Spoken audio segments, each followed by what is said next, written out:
At 22, Finn had already buried the only man who ever called him son, had watched the bank lock the door to the workshop that smelled of cedar and motor oil, and had been told by the last of his blood relatives that he was worth less than the dust settling on the auction block. All he had left in the world was a single, smooth, gray river stone in his pocket, worn to a soft gleam by his grandfather's thumb, and $1,500 in crumpled bills, the last of the money from selling the tools that should have been his. He used every dollar of it to buy the old Silas pit, a 10-acre bowl of forgotten gravel and sharp-edged weeds the county had all but condemned, a place the town called the Scar, and the councilmen, in their pressed shirts, they laughed. A developer named Thorne, a man with a smile as clean and sharp as new glass, a man who wanted to own the whole valley, he laughed the loudest of all. But what nobody knew, what the laughter drowned out, was that old man Silas hadn't been digging for stone all those years. He had been listening for water. That, though, comes later. First, there was the silence after the last shovel of dirt, a sound so heavy it felt like a physical weight in the air. His grandfather was gone. The quiet that flooded the workshop wasn't peace. It was an absence, a hollowed-out space where the whine of the lathe and the patient rasp of a handsaw used to be. The smells of sawdust and mineral spirits, the very scent of a life spent making things, had begun to go stale, turning into the ghost of a memory. Then came the men from the bank. They did not knock. They used a key. They had papers, thick and official, and their faces were apologetic but firm, a practiced mask of sympathy that didn't reach their eyes. They took the house, the small frame building his grandfather had built with his own hands. They took the workshop. They took the saws, the planers, the drills, every tool polished by decades of careful use. They took it all. A distant uncle, a man Finn had met only twice, handled the estate. He sold what the bank didn't seize for pennies on the dollar, his voice brisk and efficient over the phone, as if he were clearing out a storage unit, not dismantling a life. Finn was left with 2 cardboard boxes of clothes, a stack of worn paperbacks, and the echo of his grandfather's favorite rule, a phrase that was more a philosophy than a piece of advice. Measure twice, cut once.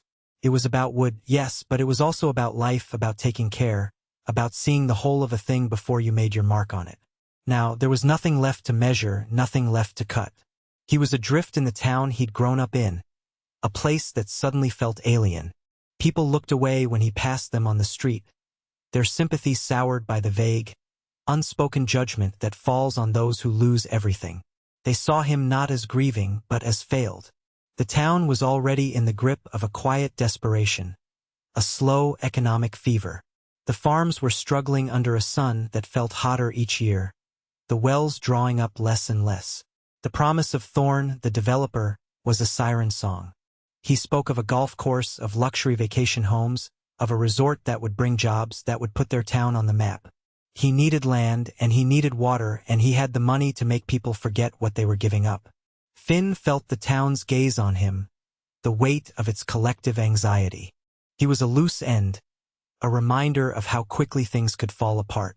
He slept in his grandfather's old truck for a week, parked at the edge of the woods, until the sheriff politely told him to move along.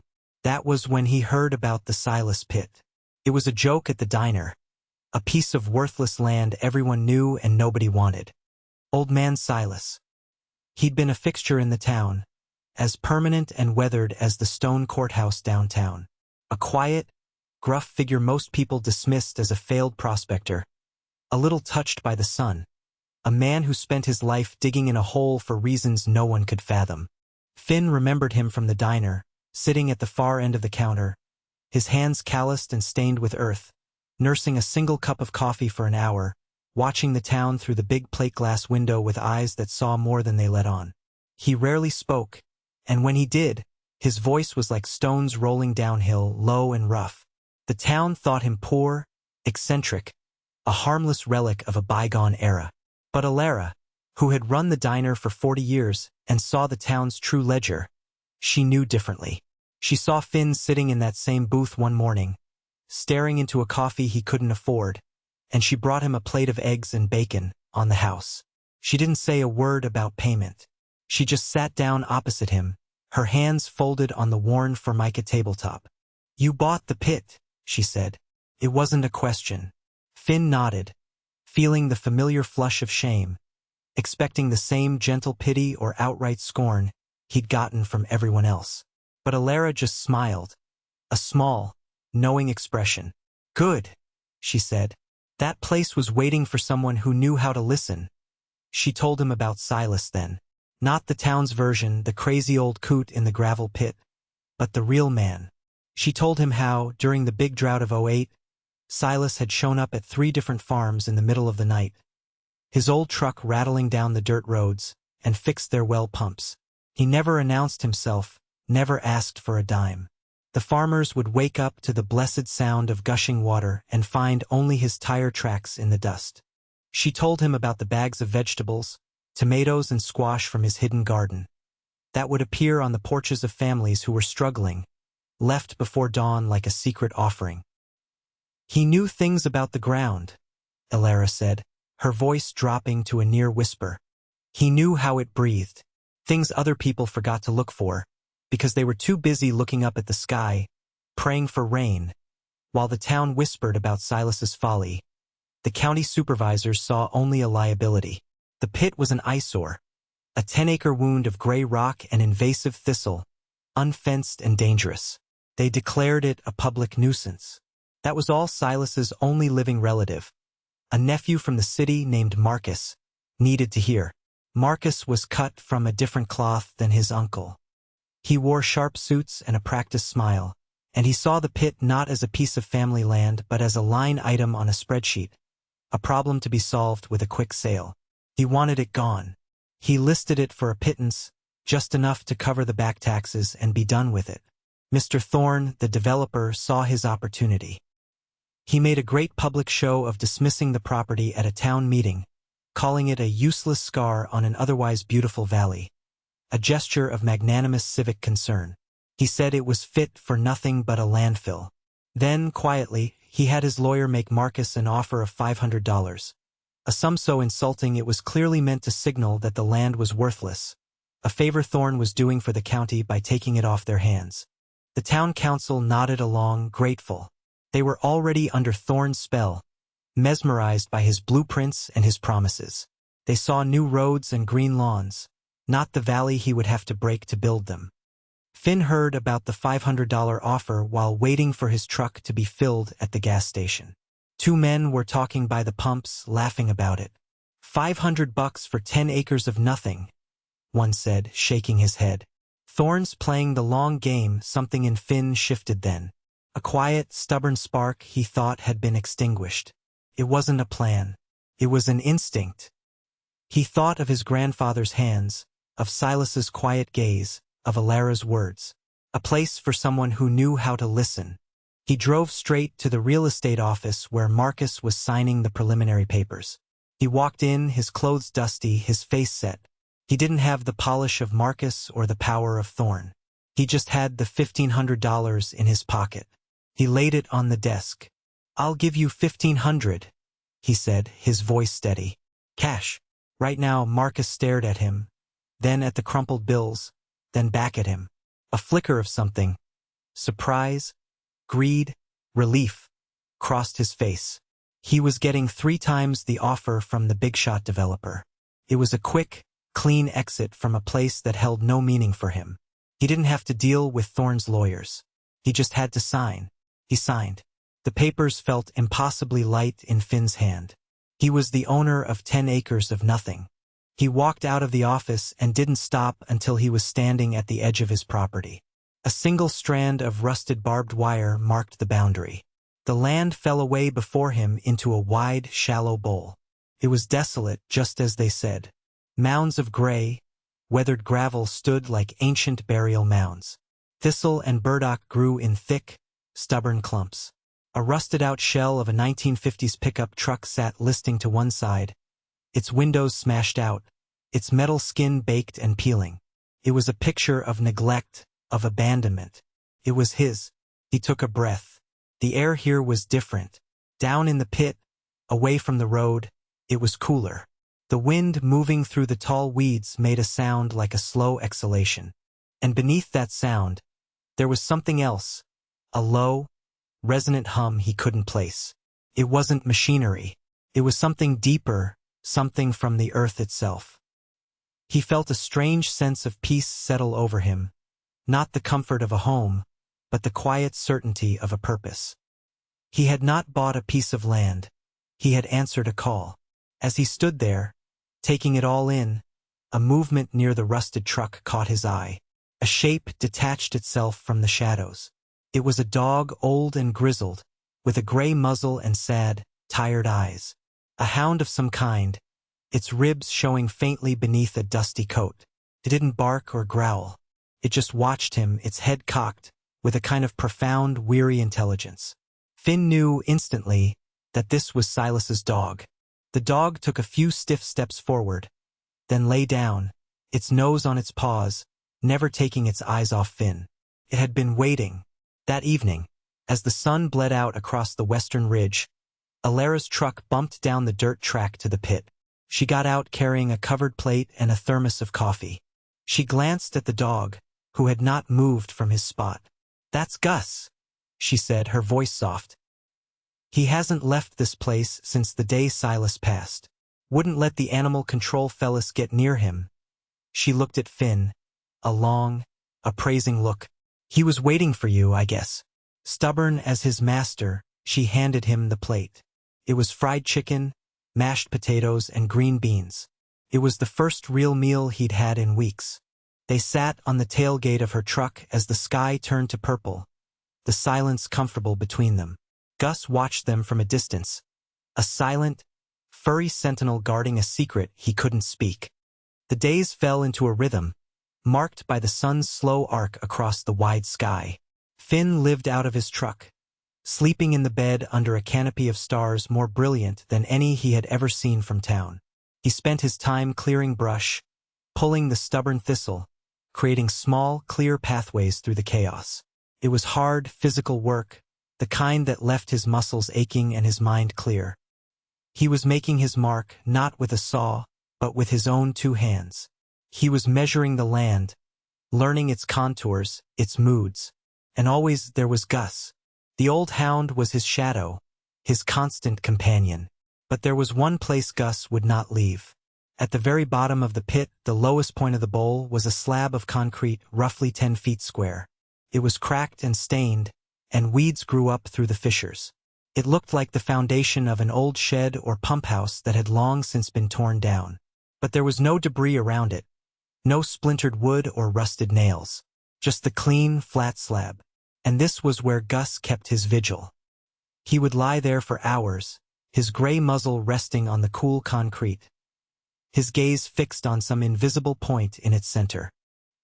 He would only leave to follow Finn for water or to eat the scraps Finn saved for him, and then he would immediately return, circling the slab once before settling back into his watchful pose. Finn found himself drawn to it, too. He ran his hand over its rough surface. Most of it felt ancient, weathered by decades of sun and frost. But one corner felt different. The concrete there was smoother, a slightly different shade of gray. It was a patch, a careful repair. It didn't look like the work of a man who was careless. It looked like the work of a man who was sealing something. He knelt down, pulling at the weeds that grew thick around the edges. His fingers brushed against something hard and cold, buried just beneath the dirt and grass. He dug with his hands, then with the tire iron from his truck, until he uncovered it. It was a heavy iron ring, pitted with rust, set deep into the concrete. It was a handle. This wasn't a foundation. It was a lid. A deep, persistent curiosity took hold of him, the same feeling his grandfather had when looking at a complex piece of joinery, the need to understand how it was made, what it was for. This slab did not fit. Silas, by all of Alara's accounts, was a meticulous man. He was patient. He understood stone and earth. He wouldn't have left a sloppy, mismatched piece of work like this unless the mismatch itself was the point. The slab was a lie. It was camouflage. It took him the better part of an afternoon. He wedged the tire iron under the edge, but it barely budged. He found a long, discarded piece of pipe and used it for leverage. The muscles in his back and shoulders screamed in protest. Gus stood a few feet away, whining softly, a low hum of encouragement or anxiety. Slowly, with a groan of stone on stone that seemed to come from the center of the earth, the slab moved. It shifted an inch, then two. Finn worked the pipe, levering it with all his weight, until finally one side lifted free. He had been right. It was a cover. He peered into the darkness beneath. It was not a root cellar or a storm shelter. It was a shaft, perfectly circular, lined with expertly fitted fieldstone, descending into the black. A well. But it was unlike any well he had ever seen. It was wider, more like a cistern, and the stonework was flawless, a silent testament to decades of patient labor. The air that rose up to meet him was cold, impossibly cold for a summer day, and it carried a clean, metallic scent, the smell of deep earth and living water. He had no rope long enough to touch the bottom. He took the small, powerful flashlight from his truck's glove box and aimed its beam into the abyss. The light was swallowed by the dark. He couldn't see the surface of the water, but he could hear it. It wasn't the placid silence of a still pool. It was a sound, a deep and steady current, the sound of a river moving in the dark. As he swept the beam of light along the stone walls of the shaft, it caught on something just below the opening. A small niche carved carefully into the rock. And resting inside it was a metal box, the kind used for ammunition, painted olive drab. It looked old, but it was sealed tight, a rubber gasket visible around its lid. It was dry, untouched, with his heart pounding a slow, heavy rhythm in his chest. Finn reached down and lifted it out. It was heavy, solid. He carried it over to the tailgate of his truck and set it down. Gus came and sat by his feet, resting his head on Finn's knee. For a long moment, Finn just looked at the box. He knew, with a certainty that went deeper than logic, that whatever was inside was the reason for all of it. The pit, the dog, the silence of old man Silas. The answer was in his hands. If you have stayed with this story this far, stay a little longer, because what happens next is the part one have been waiting to tell you. He unlatched the two clasps on the metal box. They opened with a stiff, satisfying click. He lifted the lid. The air inside smelled of old paper and leather and something else, the faint, clean scent of the cold water it had been stored above. The box was full. On top was a stack of journals, 5 of them, bound in worn black leather. Beneath them were rolled-up schematics and geological maps, held with rubber bands that had gone brittle with age. He lifted out the first journal. The cover was blank. He opened it. The first page was dated 50 years ago. The handwriting was small, precise, and dense with information. He expected a diary, a record of a lonely man's thoughts. But these were not a man's thoughts. They were a man's observations. They were ledgers, but not of money. Silas had been keeping a record of the earth. Page after page was filled with numbers, with measurements of the water table taken from a dozen different test wells he had secretly dug around the valley. There were notes on rainfall, on barometric pressure, on the subtle shifts in the soil. He had been charting the valley's pulse. It was the work of a scientist, a geologist, a hydrologist. It was the work of a genius. As Finn turned the pages, a story began to emerge. A story told in data points and hand-drawn charts. Silas hadn't just been observing a static aquifer. He had been mapping a massive, slow-moving underground river, a vast reserve of pure, cold water flowing through a deep channel in the bedrock, a geological anomaly no one else knew existed. He had given it a name in the margins of one of the later journals. He called it the Quiet River. The last entry, dated just a month before Silas died, was written in a shakier hand, the precise script finally showing the man's age. "The valley will get thirsty," it read. "The sun is getting hotter. The river will provide. But it must be for all, not for one. Price is what you pay, worth is what you share." At the bottom of the box, tucked beneath the last of the journals, was a thick, waterproof envelope. Finn's name was not on it, but he knew it was for him. He set it aside, his hand trembling slightly. He knew he had to read the journals first. He had to understand the legacy before he could accept the inheritance. He spent the next 3 days reading, sitting in the shade of the old rusted truck, with Gus sleeping at his feet. He read as the sun climbed high and as it set. He read by the light of a lantern long into the night. He pieced together the story of Silas's life, a secret life of patient, devoted guardianship. He had spent 50 years protecting this water, buying the land, making it look worthless, playing the part of the town eccentric to throw everyone off the scent. He had built the well not just to access the water, but to monitor it, a listening post to the heart of the valley. While Finn was lost in the past, the present was closing in. An official-looking car came bumping down the track, leaving a cloud of dust in its wake. A man in a county uniform got out, a clipboard in his hand. He didn't seem surprised to see Finn. He handed him a letter. It was a notice of eminent domain. Mr. Thorne's development plans had been fast-tracked and approved by the town council. They needed the worthless gravel pit for agricultural runoff and wastewater processing for the new resort. The letter was polite, official. It offered Finn $2,000 for his trouble and his land. He had 30 days to accept the offer, it said, or the county would move to seize the property. The man didn't wait for a response. He just got back in his car and drove away. $2,000. It was an insult dressed up in legal language. As the county car disappeared, Finn felt the first stirrings of a new kind of heat. It wasn't the sun. It was anger, a slow, cold anger, as deep and steady as the river flowing beneath his feet. At the same time, the valley's thirst was becoming undeniable. The summer heat had settled in, a heavy, suffocating blanket. The news from town, delivered by Alara along with food and water, was grim. The wells on the outlying farms were starting to run low. One family had to start trucking in water for their cattle, a cost they couldn't sustain for long. The town was getting scared, and Thorne was there to offer them salvation. His project came with a promise. A new municipal water line, connected to a deep well he would drill on his new property, that would serve the whole town. The connection fees would be steep, the water rates higher than anyone had ever paid. But what choice did they have? He was selling them back their own survival at a premium. The 30-day clock was ticking. Finn knew he couldn't wait. The weight of the journals of Silas's life's work was a heavy and sacred burden. He finally picked up the waterproof envelope from the bottom of the metal box. His fingers were stiff as he broke the seal. The envelope was addressed simply, in Silas's careful hand. To the one who listened, inside was a single folded sheet of paper, and tucked within it, a thick, formal document bearing the seal of the state. The letter was short, the words chosen with the same care Silas had used to build the well.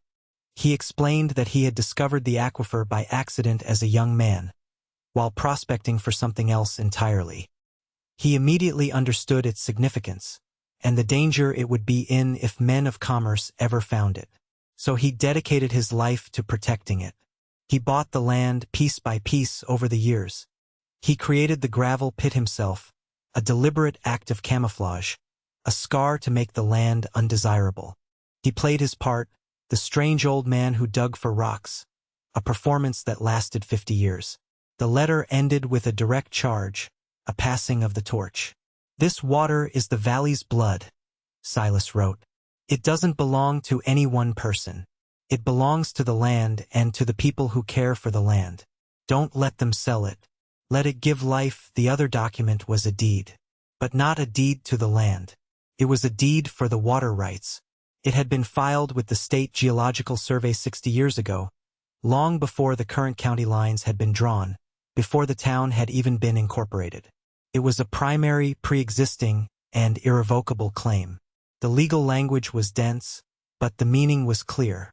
The deed granted sole and exclusive rights to the subterranean water source on that parcel of land, in perpetuity, for the express purpose of agricultural and community sustenance.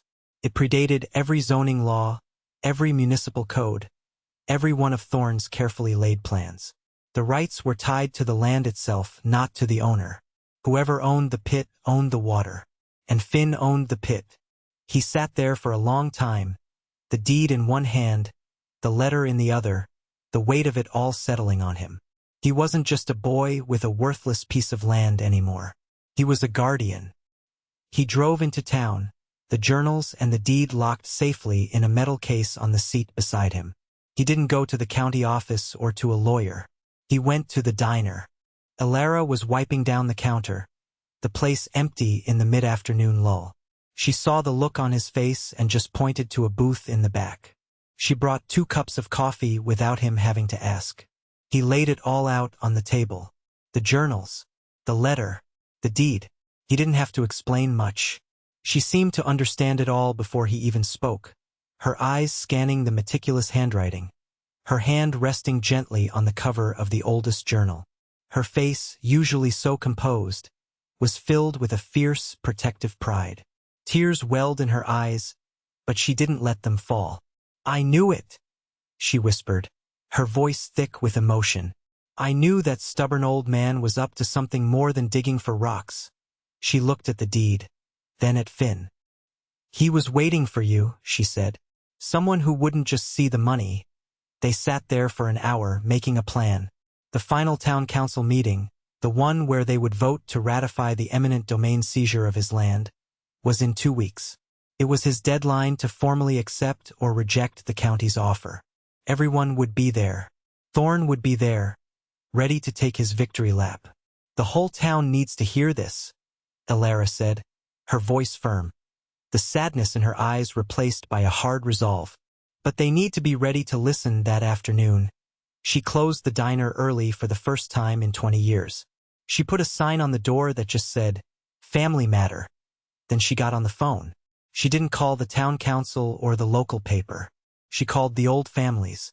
She called the farmers whose wells were running dry, the ones whose grandparents had known Silas not as the town eccentric, but as a neighbor. She didn't tell them everything. She just said, "You need to be at the town meeting." For Silas, the town hall was a pressure cooker, the air thick with the cloying heat of the summer night and the heavier weight of anxiety. Every seat was taken. People stood along the back wall, their faces grim, their arms crossed. Farmers in worn denim stood next to town merchants in sweat-stained shirts. Felt less like a civic meeting and more like a vigil. At the front of the room, under the harsh fluorescent lights, sat the town council, looking uncomfortable. And next to them, at a polished oak table, was Mr. Thorne. He was the only one in the room who seemed cool, untouched by the heat. He wore a crisp linen suit, and his smile was relaxed, confident. He had a large screen set up behind him, displaying a glossy, computer-generated image of his planned resort. Emerald green fairways, sparkling blue pools, pristine white buildings nestled against the hills. He spoke in a smooth, reassuring voice, the voice of a man accustomed to being listened to. He spoke of progress, of prosperity, of jobs. He painted a picture of a bright new future, and he made it sound inevitable. Finally, he came to the last item on the agenda. He gestured dismissively toward the back of the room, where Finn was standing. "And of course," he said, his voice laced with a condescending magnanimity, "we will be cleaning up that old eyesore, the Silas Pit. The county has made a very generous offer to the young man who recently acquired it, and we appreciate his cooperation in moving the valley forward." The mayor, a man whose political spine seemed to have been surgically removed, nodded eagerly. "Yes, a very generous offer. We'll just need the young man's formal acceptance so we can finalize the transfer." All eyes turned to Finn. A path cleared for him as he walked from the back of the room to the front. He wasn't polished. His boots were scuffed and dusty, his shirt faded from the sun. He looked very young and very alone. He didn't say a word. He walked to the podium, and in the heavy silence, he placed the oldest of Silas's journals on the wood surface. The leather was cracked, the pages yellowed. It looked ancient, sacred. Next to it, he laid the state-sealed deed, its crisp paper a stark contrast to the worn journal. He still didn't speak. He let the 2 objects sit there, letting the room feel their weight. Thorne's smile tightened at the edges. He leaned over to the mayor and whispered something. The mayor cleared his throat. "Son, if you have something to say, please say it." We have a schedule to keep. Finn looked up, not at the mayor or at Thorne, but at the faces in the crowd. He saw the tired, worried expressions of the farmers. He saw Alara, standing near the back, giving him a small, firm nod. He took a breath. "I'm not here to talk about the county's offer," he said, his voice quiet but carrying in the still room. "I'm here to talk about Silas." He opened the journal. He didn't read the data, the numbers, the geological terms. He read the last entry, his voice growing stronger with each word. "The valley will get thirsty. The sun is getting hotter. The river will provide. But it must be for all, not for one. Price is what you pay, worth is what you share." A murmur went through the crowd. He then picked up the deed. He didn't read the whole thing, just the binding clause, the one that established the primary, irrevocable water rights for the benefit of the local agricultural community. The legal language was a hammer blow to the glossy presentation on Thorne's screen. The silence that followed was different. It was sharp, electric. Thorne was on his feet. "This is absurd," he said, his voice losing its smooth veneer for the first time, replaced by a hard, metallic edge. "A forged document and the ramblings of a crazy old man. This is a desperate stunt to extort more money. The county has a right to that land." The mayor, flustered, began to stammer about legal reviews and procedural rules, but his voice was drowned out by a new sound. It was the sound of a chair scraping against the floorboards at the back of the hall.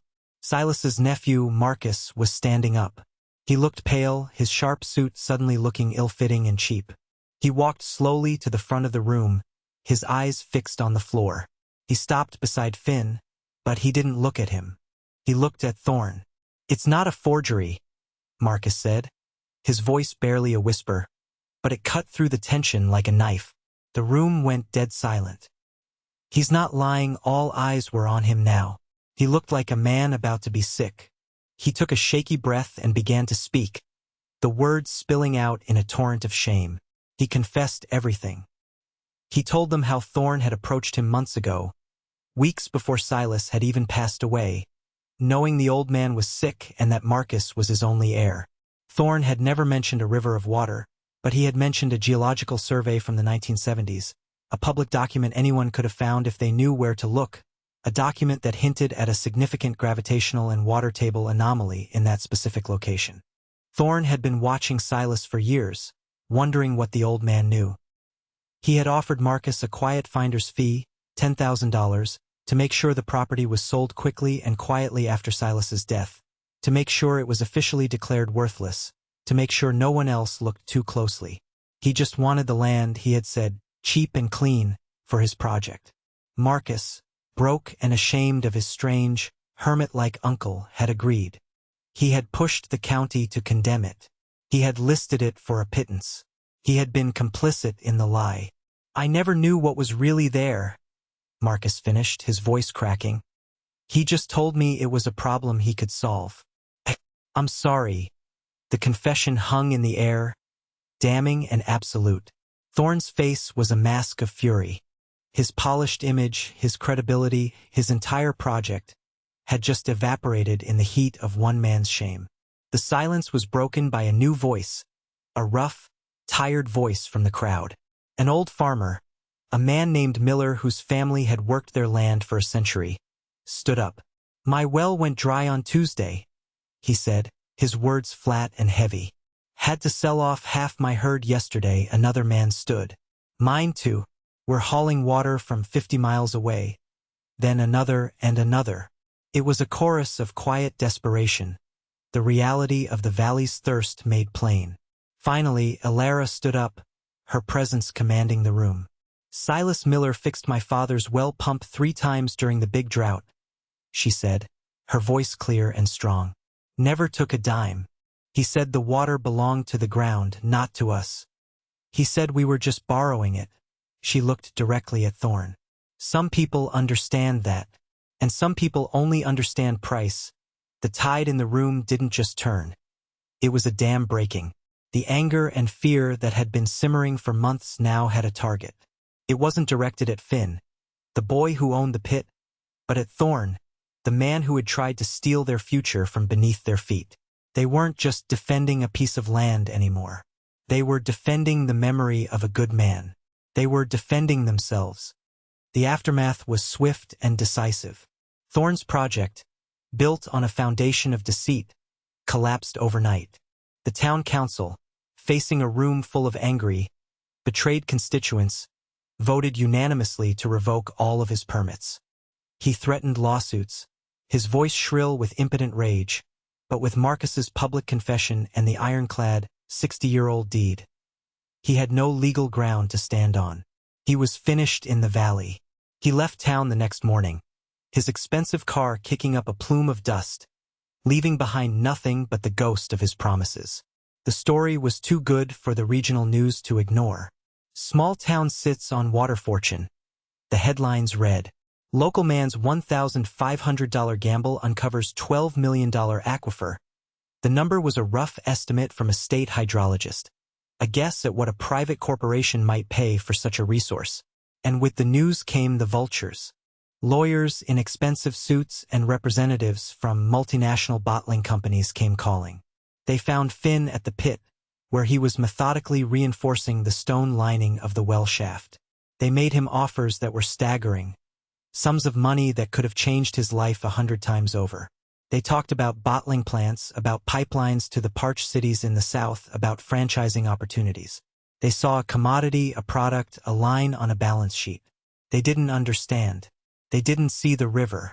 They only saw the money. Finn listened to each offer patiently, his face unreadable. And to each one he gave the same quiet, firm answer. No, he said it to the man who offered him $5 million. He said it to the woman who offered him 8 and then 10. He said, "It's not for sale." They couldn't comprehend it. They thought it was a negotiating tactic. They called him a fool, naive, a boy playing at being a man. They didn't understand that he had already inherited a different kind of wealth, a wealth measured not in dollars, but in purpose. He met with the farmers, the ones whose wells had gone dry, in Alara's diner after hours. He laid Silas's journals and maps out on the big table in the back. Together, they traced the path of the quiet river, their weathered fingers following the lines Silas had drawn a generation before. He met with the town council, a humbled and apologetic group now, and he laid out his plan. It wasn't his plan, really. It was Silas's. Using the detailed knowledge in the journals, they established a community water trust. It was a non-profit entity, managed by a board of local residents. Alara was the first one he asked to join. The farmers elected 2 of their own.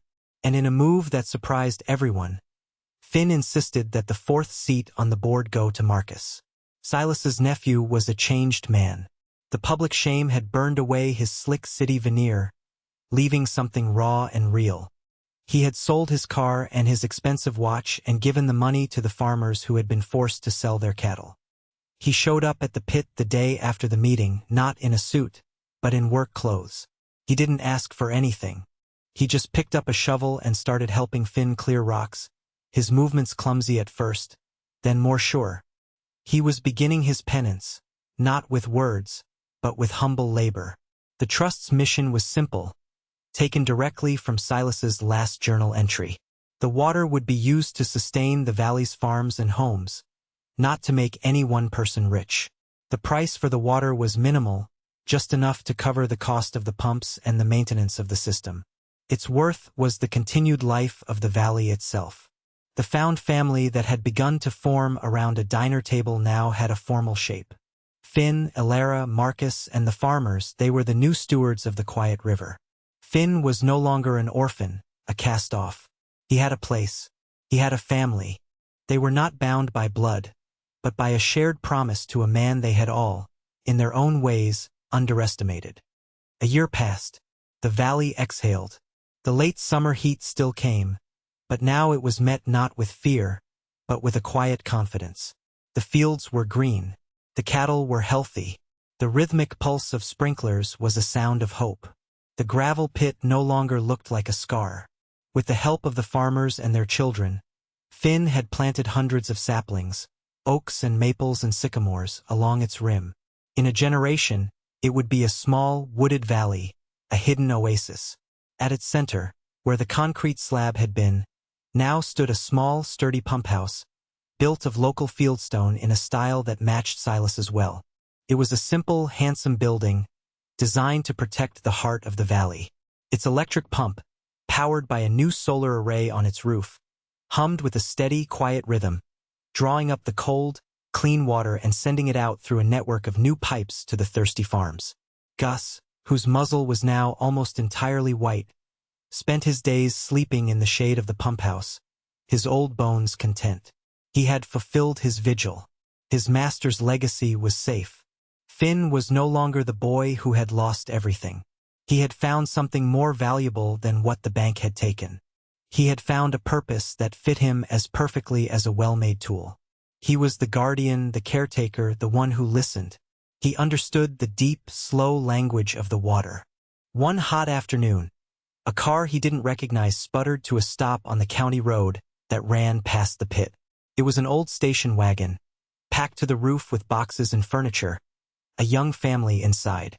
The radiator had boiled over. The father, a man about Finn's age with tired lines around his eyes, got out and walked hesitantly up the track toward the pump house. He saw Finn checking a pressure gauge and held up his empty plastic water jugs. "Sorry to bother you," the man said, his voice strained with worry. "Our car overheated.